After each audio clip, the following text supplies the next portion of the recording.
بیا هم ستړي مشئ. ډاکټر صاحب د میر زردان صاحب دریو مسلو ته که تاسو هم خپل نظر ولرئ مهرباني. زردان صاحب ته خپل سلامونه وړاندې کوم. یو خبره باید صراحت ولري، هغه دا چې د سرتاج عزیز په خبره د طالبانو رهبري او د دوی د کورنۍ غړي په پاکستان کې اوسېږي، دوی سره رابطه لري، دوی صحي خدمات ورته رسوي. که چیرې د طالبانو رهبري په ضد باندې د پاکستان د دولت د خانه اقدامات وسي، یو سازمان چې هغه رهبري ونه لري، هغه نسي کولی دغسې جنګ چې په اوس کې په افغانستان کې ادامه لري، دا جنګ د مخ ته لاړ شي. د همدې دپاره ده چې پاکستان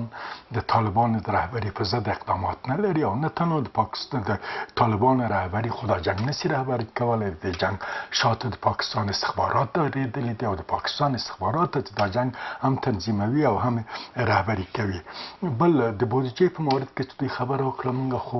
په دې باندې تماس ولرو چې د دې شاته متحده ایالات برېټانیا د دوی د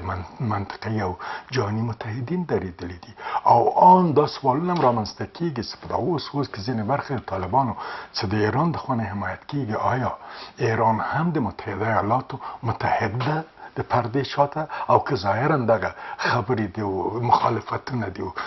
تر ډېره حده پورې ځینې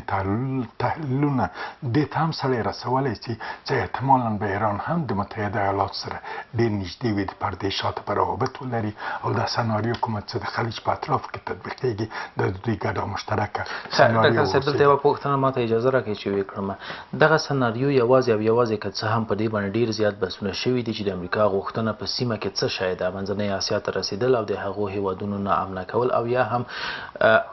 له روسیې سره د خپل رقابت د بریالي کېدو مسله ده. خو زه دا وایم چې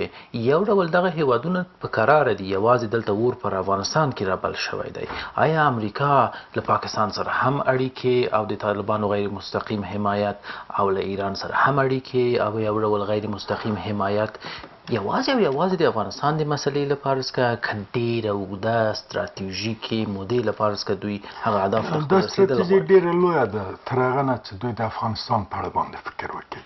ولې افغانستان یو محور ده چې دوی منځنۍ ایشیا ته رسېږي، او بالاخره د منځنۍ ایشیا د طریقه د قفقاز منطقې که سایبریات او د روسیې ماتېدل، د روسیې دولت ماتېدل، دا ټول هغه څه دي چې د افغانستان د طریقه میسره دي. او ایران زه ځکه دې ته اشاره کوم، تاسو پوهېږئ چې په اوس کې زموږ په حدود 3.5 میلیونه تنه ځوانان په مخدره موادو معتاد دي، او دا ټول هغه زلمیانو ځوانان دي چې په ایران ته تللي، دوی معتاد کړي او بېرته دلته رالېږلي. د دوی تحفه وه چې موږ ته دا د دوی تحفه وه. او زه ویلی شم چې طالبانو دغه مستقیمه جګړه چې دلته انسانان وژل کېږي، د دغه جګړې په تناسب عمره خطرناکه نه ده کومه جګړه چې د مخدره موادو په وجود کې زموږ د ځوانانو په معتادولو کې ایران د افغانستان په وړاندې مخ ته بیایي. دا مشکلات بیا هم یوه اړیکه لرو، هغه درېیمې مسلې ته بیا هم تاسو اشاره وکړئ. هوتک صاحب موږ سره په لیکه کې د مهرباني ګرانه ستړي مه شئ. وعلیکم السلام. خیر مناسب شه مهرباني. ورور جانم ډاکټر صاحب زما پوښتنه دا ده چې د افغان ملت وګړو په تر کې چې د خدای د پاره لاس یو کوي سره یو شی ورونه شي یو واحد لاس یو واحد دغه پروسه او د دې ځنه په جګړه په افغانستان کې روانه ده. امریکا چې تاسو له چې موږ تاسو غواړو پاکستان سره وکړو، دا پاکستان یو الله دا وروره دا کار ټول د امریکا غواړي چې دا کار موږ ته جوړ کړي، دا د خپل کې جوړ کړی دا د طالبانو پروسه امریکا د پټنه را جوړه کړل په پینځه او پاکستان دغه سره حق را ورساو. دا د امریکا دیګه نه چې ځایش را جوړ کړي، سبب حرام را جوړي، سبا یتیمان را جوړي، دا افغانانو په څیر بیا تخدا پیدا کوي او دا شي او یو واحد حکومت جوړ کړي چې د غنیم ځای ځان خلاص کړي. ډېره زیاته مننه کوم هوتک صاحب. ډاکټر صاحب هم ستاسو په نظر باندې خپله تبصره ولري. ډاکټر صاحب زه پوښتنه هم مطرح کوم، هغه دا چې که په دغه ډول شرایطو باندې چې د ولسمشر د ولسي جرګې او مشران جرګې په عمومي غونډه کې وویل چې زه پر پاکستان باندې د صلح په برخه کې تمه نشته، نه باید تمه وشي، که اوس یو ځل بیا افغان حکومت د پاکستان دغه خبرو ته لبیک وایي او د 15مې غونډې لپاره ورته تیاری نیسي او یا هم ورسره ګډون کوي، دا پر څه معنا؟ آیا پر دې معنا نه چې داسې مجبوریتونه شته چې گویا پاکستان په فشار راوړي او باید افغان حکومت غاړه کېږدي؟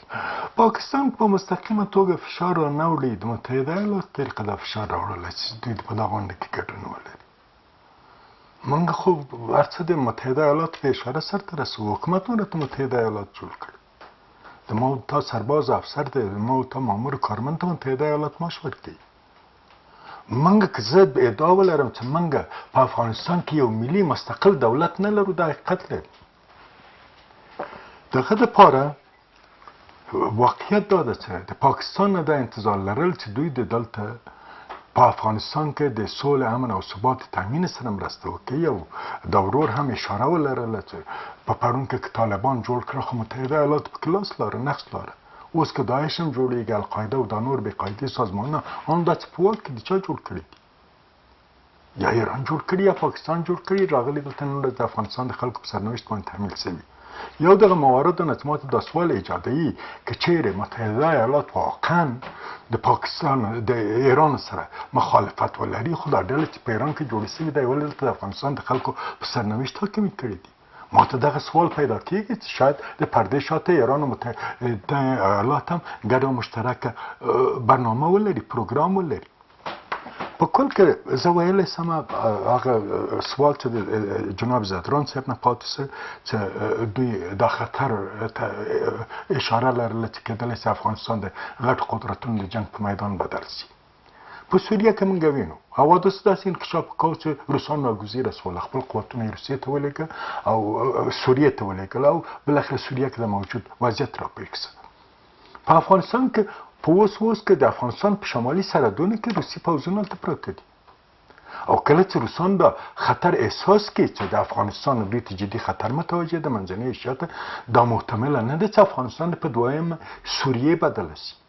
د دې دپاره چې روسان کوم خطر چې دوی ارضي تمامیت ته، د دوی حاکمیت ته، د دوی نظام ته، د دوی ثبات ته متوجه ده، هغه نشي زغملی، یا منځنۍ ایشیا ته متوجه ده، د دوی متحدینو ته متوجه ده. په کل کې دا مشکلات موږ لرو او متاسفانه دغه مشکلات دغه ډلو رامنځته کړي دي کوم چې پاکستان ایران کې جوړې شوي دي او د افغانستان د خلکو په سرنوشت تحمیل شوي او لا تر اوسه هم له دې استخباراتو نه، له هغه استخباراتو نه پیسې اخلي. ډېر داسې موارد شته، اسناد شته، مدارک شته، شواهد شته چې دا ثابتوي چې یو د دغه رهبرانو له یوې خوا نه یا بل خوا نه تمویلي اوس خو د رهبرانو مسلې نه ډېره لویه ستونزه افغانستان ته راپېښه ده چې هغه اصلا داسې مستقیما د امریکا او د پاکستان مسله ده. اوس به دغه ستاسو په وینا دغه ډلې چې دوی لاسپوڅي دي د دوی له مسلې له واکه بره خبر نه ده ستاسو په نظر؟ د دوی د واکه بره خبره ده، ولې دوی هم ساکت ناست دي. دوی خو نه پاکستان راځي پیشروي لري د افغانستان په خاوره کې 25 کیلومتره پکتیکا ولایت کې، 550 کیلومتره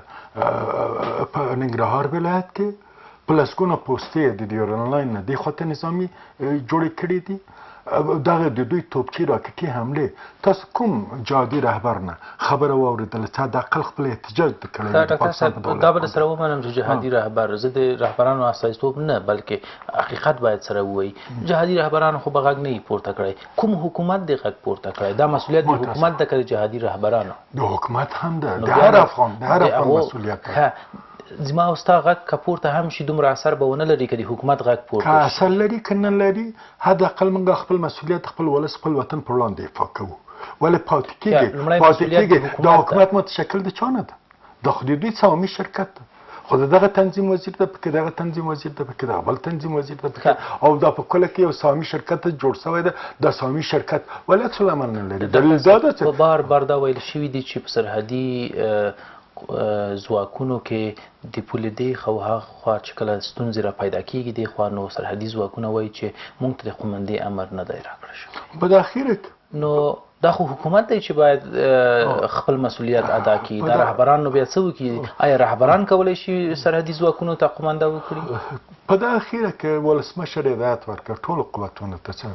کوم عمل چې د پاکستاني سرحدي قواو د خوا نه سرته رسېږي دوی باید په بالمثله عمل لاسپورې پایله یې موږ ولیدل د تورخم دروازه 4 ورځې وتړل شوه، په 10 میلیونه 12 میلیونه ډالر تاوان ورسېده. دې کې شک نشته، موږ مشکلات لرو. په دغه اوس کې د موږ حداقل 2 تر 2.5 میلیونه مهاجرین په پاکستان کې اوسېږي. د افغانستان دولت مخکې د هر څه نه دا جدي خبره ده چې څنګه کېدلی سي دغه مهاجرین بیرته عودت وکړي افغانستان ته راسي څو هغه انساني ریزرفونه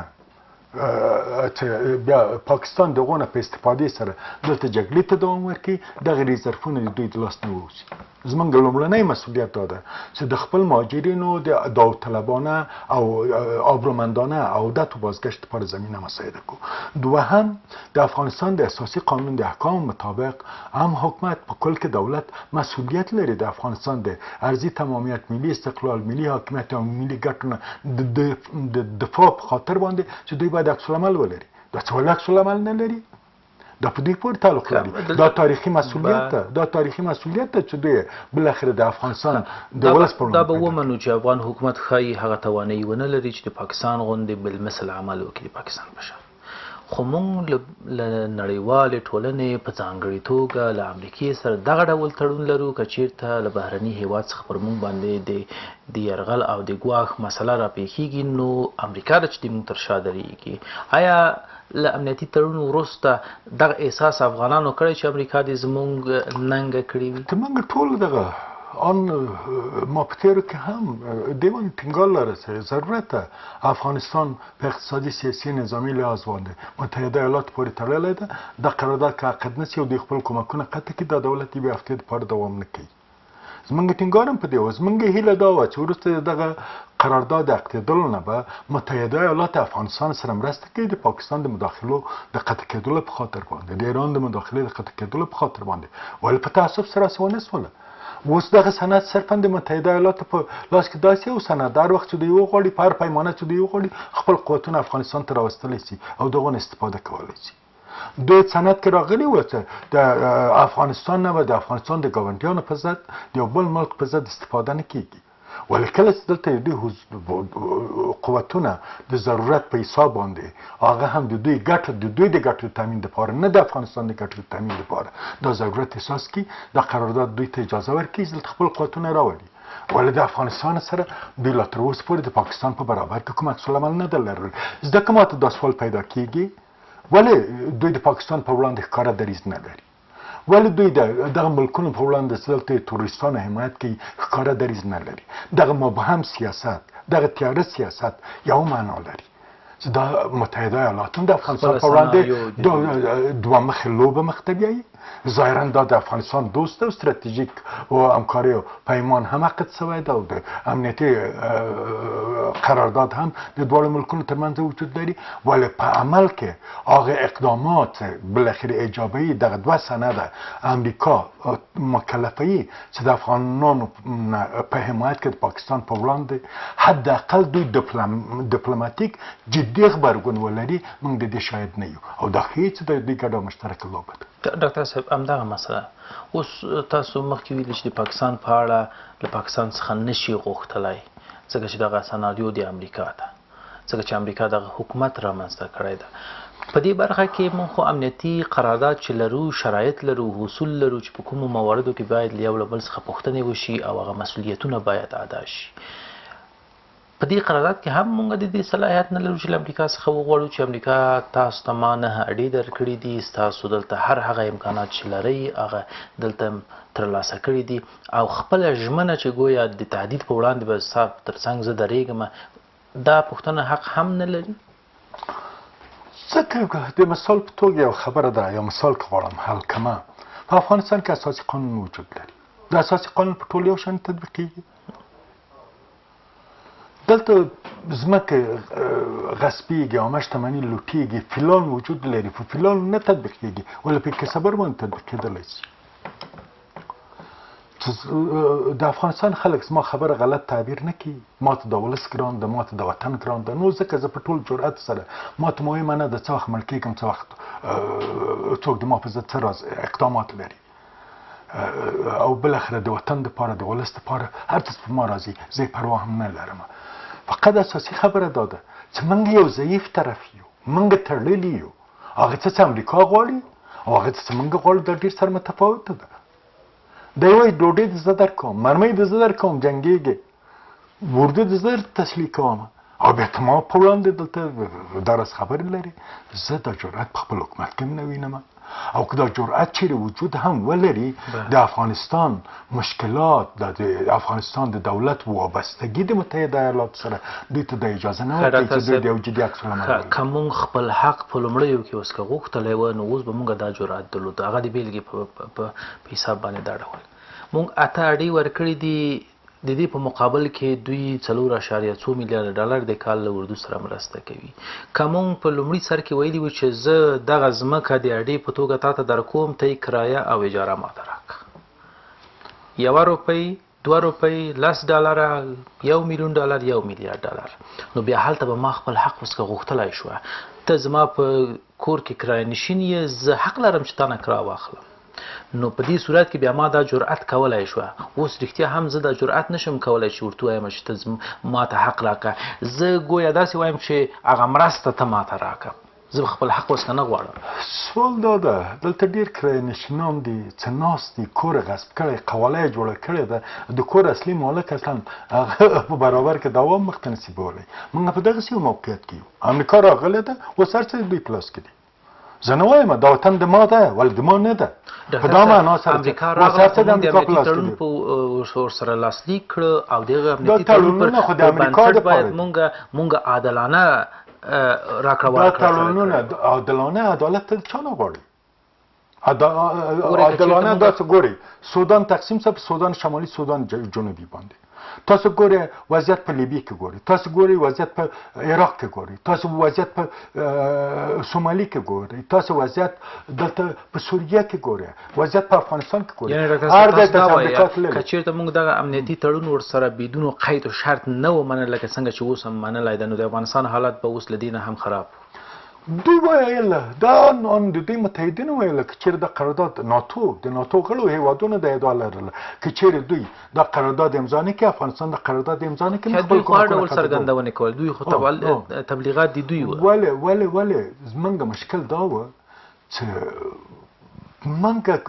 کوم وخت دا نوی حکومت رامنځته شو په حدود 600 میلیونه ډالر موږ کسر د بودجې لره. موږ دا امکانات نه لرل چې خپل سرباز افسر ته معاش ورکړو. په دغسې شرایطو کې موږ څنګه کولی شو عکس العمل ولرو؟ دا هم مشکلات دي. په کل کې زه ویلی شم چې دغه بند توافقات را په دې خاطر دغه لحظې پورې موږ یو ملي مستقل دولت نه ده لرلی، نه لرو، او تر هغو چې یو ملي مستقل دولت په افغانستان کې وجود ونه لري. دا راز عکس العمل هم دغه دولت نه انتظار ونه لرو چې دغه دولت متشکل دغه ډلو نه ده چې پاکستان ایران کې جوړ شوی او د انتظار. مننه کوم. بیا هم حاجي صاحب ابراهیم مونږ سره په لیکه کې ده. ابراهیم صاحب ستړي مه شئ، مهرباني. السلام علیکم جبران خیرات تکراری ده تا ته او مېلمه ته او کتونکو ته او اورېدونکو ته ټولو ته سلامونه وړاندې کوم. علیکم السلام. تاسو دې هم ښه وخت ولرئ. مېلمانه مې دا سوال ده چې موږ تاسو خو په دغه مسلو باندې تاسو همیش کښېنئ او موږ خو کله کله تلیفون ارتباط ونیسو، هغه هم ډېر مشکل وي ځکه چې ما 2 کاله مخکې هم په روز کال هم په مېلمنو غږ وکړ چې وروره دغه خپل مرض هم راټول کړئ، دا مهاجرین نه دي. یو وخت یو چا کیسه راته کوله، وایي دغه په افغانستان ته وایي چې یو څوک راغلي وو، وایي ولې دلته خو دا تاسې اردو مدرسونه کوي. یعنې زموږ د خلکو ذهنونه دونه خراب کړي دي. دا دونه مصارف چې بې ځایه کېږي د ما په نظر او مېلمن هم دا پوښتنه کوم چې دا خپل خلک راټول کړو، د مرض به زموږ په 100 کې 80 ته راورسېږي. بله، ډېره زیاته مننه کوم ابراهیم صاحب. دقیقا خو زه یو بله پوښتنه هم مطرح کوم، یو بل اندېښنه مطرح کوم چې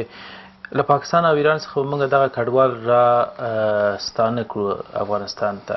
او یو ډول د پاکستان او د ایران هغه د فشارونو آلې به راکمې کړو، خو امریکا سره به بیا څه کوو؟ موږ مشکل دا ده چې په دا اوس کې موږ په افغانستان کې په میلیونونو تنه بیکاران لرو. او یو څه چې زه د حاجي صاحب سره کاملا موافق یم